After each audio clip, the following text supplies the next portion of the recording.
Welcome to star 9 news. Nellore parliament Telugu Desam BJP Janasena ఉమ్మడి అభ్యర్థి వేమిరెడ్డి ప్రభాకర్ రెడ్డికి కందుకూరు నియోజకవర్గ ప్రజలు అపూర్వ రీతిలో స్వాగతం పలికారు.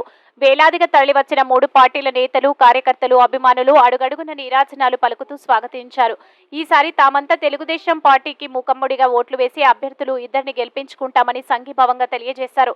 అనంతరం నాయకులు ఆర్యవైశ్య సోదరులతో కొద్దిసేపు మాట్లాడారు. తర్వాత అక్కడి నుంచి ర్యాలీగా పామూరు రోడ్డులో ఎస్వీఎస్ కళ్యాణ మండపం చేరుకుని పార్టీ శ్రేణులతో ఆత్మీయ సమావేశంలో పాల్గొన్నారు. ఈ సమావేశంలో పార్టీ రాష్ట్ర కార్యనిర్వాహక కార్యదర్శి, మాజీ శాసనసభ్యులు డాక్టర్ దివి శివరాం, నియోజకవర్గ పరిశీలకురాలు కుసుమ కుమారి, ఇంకా మూడు పార్టీలకు సంబంధించిన పలువురు నాయకులు పాల్గొన్నారు.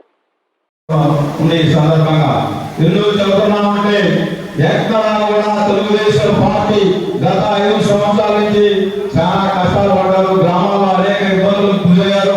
కాంట్రాక్టులు బిల్లులు కాని పరిస్థితి, కేసులున్న పరిస్థితి అన్నింటినీ కూడా ఛేదించి ఇన్ఛార్జ్ వచ్చిన కొత్తలో చాలా పరిస్థితులు ఇబ్బందులుగా ఉన్నాయి. ఆ తర్వాత పార్టీని క్రమేణా పెంచుకుంటూ ఈ రోజు తెలుగుదేశం పార్టీ అంటే గెలిచిన సీట్లలో మంది కూడా ఒకటిగా తీసుకోబోయినందుకు సహకరించిన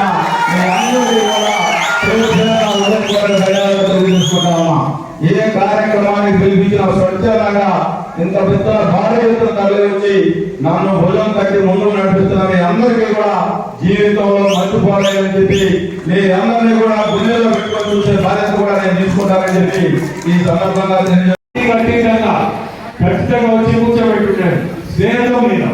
ఎందుకంటే మాకు చిన్నప్పుడు దాదాపు 6-7 సంవత్సరాల వయసులో మేమందరం స్కూల్లో చదివాం.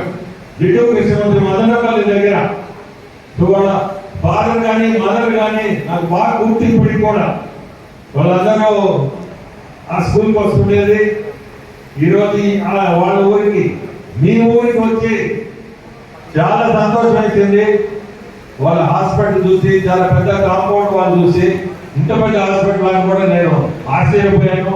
టౌన్లో 4.5 ఎకరా అంటే చాలా పెద్ద ఇది. వాళ్ళు ఇంత ముందు రోజుల్లో నాకు తెలిసి ఫ్రీ వాళ్ళ హాస్పిటల్లో ఫ్రీ ట్రీట్మెంట్ ఇచ్చేది. ఇప్పుడు నాకు కరెక్ట్గా తెలియదు. ఆ రోజుల్లో ఫ్రీ ట్రీట్మెంట్